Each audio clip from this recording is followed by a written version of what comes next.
മാരിമഴകൾ ചൊരിഞ്ചേ ചെറുവയലുകളൊക്കെ നനഞ്ചേ കൂട്ടിയൊരുക്കി പറഞ്ഞേ ചെറുഞാറുകൾ കിട്ടിയെറിഞ്ചേ ഓമല ചെന്നില മാല ചെറു കണ്ണമ്മ കാളി കറുമ്പി ചാത്ത ജടയമാരായ ചെറുമച്ചികളെല്ലാരും വന്നേ വന്നു നിരന്തവർ നിന്തേ ഞാറെല്ലാം എണ്ണിപ്പകുത്തേ ഒപ്പത്തിൽ നട്ടുകാരേറാൻ അവർ കുത്തിയെടുത്ത് കുഞ്ചേ.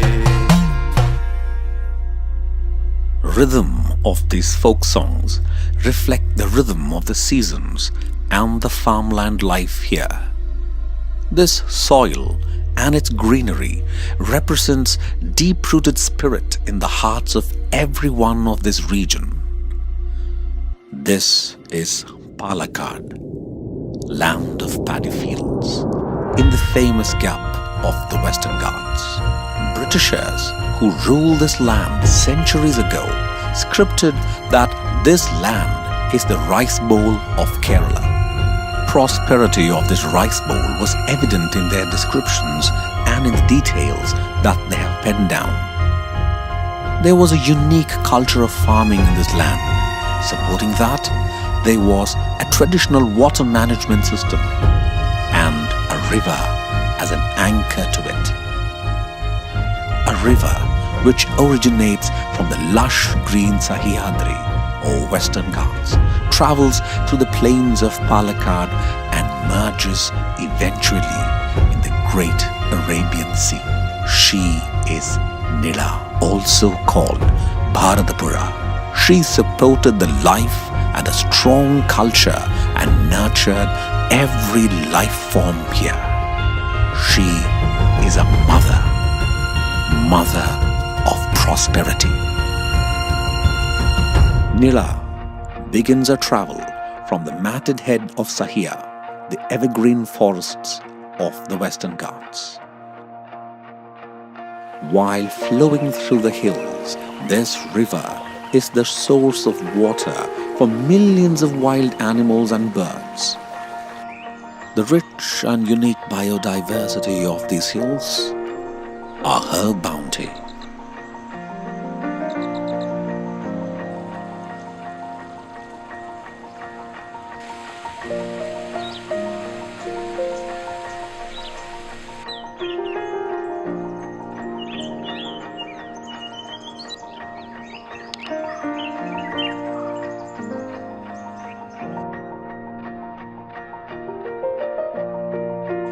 Then she flows down as small streams into the plains. Later, many of these streams join and give birth to her 4 tributaries.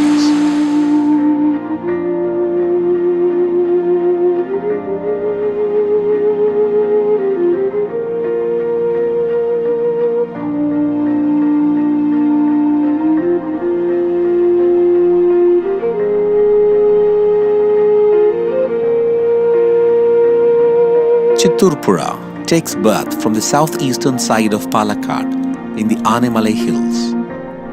Kalpatipura starts its life from the hills near Malambura. Kuntipura, which climbs down from Silent Valley, turns to Tuta and finally joins Nila in Pallipuram. Gayatripura joins Nila in Kuttampulli. All these 4 tributaries together makes Nila, and she flows through the agrarian plains of Palakkad and nurtures the life and culture here.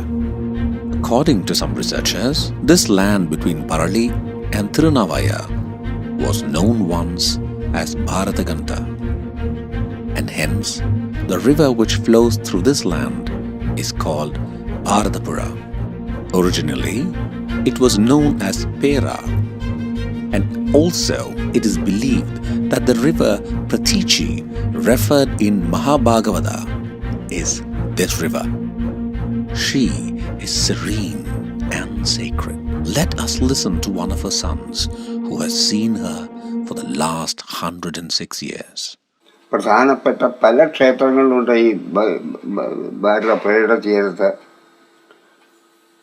ഭാരതപ്പുഴയിൽ കുളിക്കാൻ പോവുക എന്നുള്ളത് തന്നെ മഹാപുണ്യമായിട്ടാണ് കണക്കാക്കിയിരുന്നത്. വാവിന് പ്രത്യേകിച്ച് ചില ദിവസങ്ങളിലൊക്കെ ധാരാളം ആളുകൾ കുളിക്കാൻ പോവും. അന്നൊക്കെ പേടിക്കണം, പുഴയിൽ ഇറങ്ങാൻ പേടിക്കണം, ഒഴുക്കിൽപ്പെട്ട് പോവുക പേടിക്കണം. ഇന്നും ഇപ്പം അങ്ങനെയാണ്, കാല് വയ്ക്കാൻ പൊള്ളും. അന്ന് വെള്ളം ഒഴുകി പോകുമ്പോൾ അതിൽ പെട്ടു പോകുന്ന പേടിയായിരുന്നെങ്കിൽ ഇന്ന് കാൽ വെച്ചാൽ പൊള്ളുമെന്നാണ് പേടിക്കേണ്ടത്. അങ്ങനെയാണ് സ്ഥിതി, അത്ര മാറിയിരിക്കണം. At Ponnani, she merges with Arabian Sea. Prosperity of Valluvanad and Palakkad was directly dependent on the bounty of this river. The proof of the prosperity was the varied culture and traditions that were and are in existence surrounding her. This is reflected in the rhythm of this land, life, letters, and music.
Agriculture was the basis of the life here and also their belief system. That was the basis of their survival. This bowl of rice represents it. Their harvest festivals became the grand festival of the land. This land is the place of 12 clans from the progenies of the great Parayi and Varuruchi and their innumerable legendary stories. Bharathapuzha തീരത്തെ എക്കാലത്തെയും മനോഹരമായ ഒരു myth ആണ്, ഐതിഹ്യമാണ് പറയപ്പെട്ട പദ്ധതികൾ. അത് എങ്ങനെ ഭാരതപ്പുഴയുടെ തീരത്ത് വന്നു എന്ന് ചോദിച്ചാൽ നമുക്ക് പറയാൻ പറ്റില്ല. 1800 കൊല്ലം മുമ്പാണ് പറയപ്പെട്ട പദ്ധതികൾ സംഭവിച്ചിട്ടുള്ളത്. അവരുമായി ബന്ധപ്പെട്ടിട്ടുള്ള ചില ഐതിഹ്യ സ്മാരകങ്ങൾ, പാപ്പനാർക്ക് തണലേകാൻ വേണ്ടി ഉണ്ടായിട്ടുള്ള ഒരു കാഞ്ഞിരമുണ്ട്. ആ കാഞ്ഞിരത്തിനെ കാർബൺ ഡേറ്റിംഗ് ഒക്കെ നമ്മൾ നടത്തിയതാണ്. അപ്പൊ അതനുസരിച്ചിട്ട് ഈ പറഞ്ഞ പോലെ 1500 കൊല്ലത്തെ പഴക്കമാണ് നമുക്ക് കണ്ടെത്താം. അതുപോലെ മേഴത്തോള അഗ്നിഹോത്രിയുടെ മന, അതും കാർബൺ ഡേറ്റിങ്ങിന് നമ്മൾ വിധേയമാക്കിയതാണ്. അതിനും ഈ 1500 കൊല്ലത്തെ പഴക്കം നമുക്ക് അവകാശപ്പെടുന്നുണ്ട്. ഇതെല്ലാം ഇതിനെ തമ്മിൽ ബന്ധിപ്പിക്കുന്ന കണ്ണികളായിട്ട് പുഴയുടെ തീരത്ത് അങ്ങനെ ചലിക്കുന്നു. This is the land which witnessed several historical events. These sandbanks guided hundreds of foreign merchants across this land.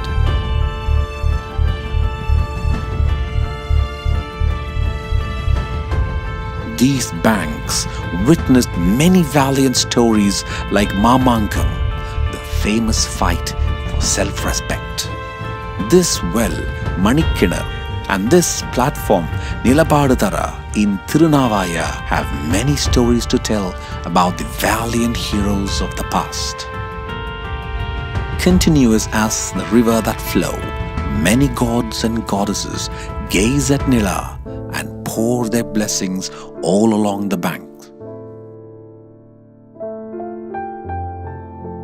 Thousands of people reach in these banks every year to offer their sacred rites to their ancestors and departed parents. The language of Malayalam, its literature and many art forms originated here. Starting from the father of Malayalam, Tunjathezhuthachan, many great Malayalam writers like Kunjan Nambiyar and Vallathodu, up to MT, and many new writers were born and brought up in this very land. This is the soil in which people made plenty through hard labor. When the soil, rain and river blessed the land, Palakkad had become the rice bowl of the region. In these rice fields extending to the horizon, those days they cultivated 3 crops per year. The river and its associated ponds and lakes presented a decentralized water management system and represented proof of their understanding about the sustainable water management. An efficient culture of water usage existed here. Even the Britishers and other foreigners who ruled this land reported this with excitement. As the time traveled very fast, the world has changed in its views and customs. Anything modern has become fashion and acceptable. Traditions become outlandish and outdated. When water started coming through the pipes and taps for drinking and bathing, we forgot the river which flows through the soil. We did not see her. She has become untouchable. And we orphaned our ponds and lakes. The wetlands become wastelands, and later waste dumping lands. Malampura Dam, which was commissioned in 1956 to support the farming of this rice bowl, gave the first cut, stopping one of the main tributaries of Nila. We celebrated with pride and festivities, but the hill streams coming from its catchment areas suffocated in the dam and evaporated. We constructed 10 more dams and chopped all her feeding hands one by one. We created the dams with good intention, but today most of the dams are completely dry most of the time, particularly when we need water. We never thought that if the natural water flow of a river stops, it may affect the surface water in the surrounding. When the river stopped flowing, the ponds and lakes dried, and we conveniently filled the dried ponds and lakes to build our mansions. Dry and silt-filled dams, waterless canals, and the painful sigh of the farmer are the realities now. When the hills deforested, millions of springs in the hill slopes died, leading to the inevitable death of the river and the usefulness of dams. Wonderful white sandbanks of Nila have been plundered through illegal sand mining. We have changed this pristine, pure river into a dumping place for our waste. We have certified her as the river with high level of E. coli, the bacteria from human excreta. We conveniently forgot that this is the same water coming to us through the pipes. According to the Central Water Resources Board, Kerala has one of the poorest groundwater resources, which generally people don't understand. Thanks to the Western Ghats running north-south throughout the state and the sloping elevations and the heavy rainfall, there is plenty of surface water. So as long as the surface water is there, we don't bother about the groundwater potential, which is one of the poorest. But when the rains fail, other states bank on their groundwater resources, but Kerala doesn't have it. So what do you do? So it's very important to nurture your water sources. We see that a lot of streams are drying up. Talking to people upstream, we see that in the past there was a spring and a stream flowing here, joining your river, and today they have disappeared. They are moving downstream and disappearing from there. and we take it in the stride. We are not talking about what to do and how to reverse it. So understanding the groundwater position, it's very essential to conserve these natural processes of spring formation and flow. See that more water conservation takes place upstream, keeping our streams alive. That's the only way we can assure our perennial flow of rivers, plus our groundwater storages.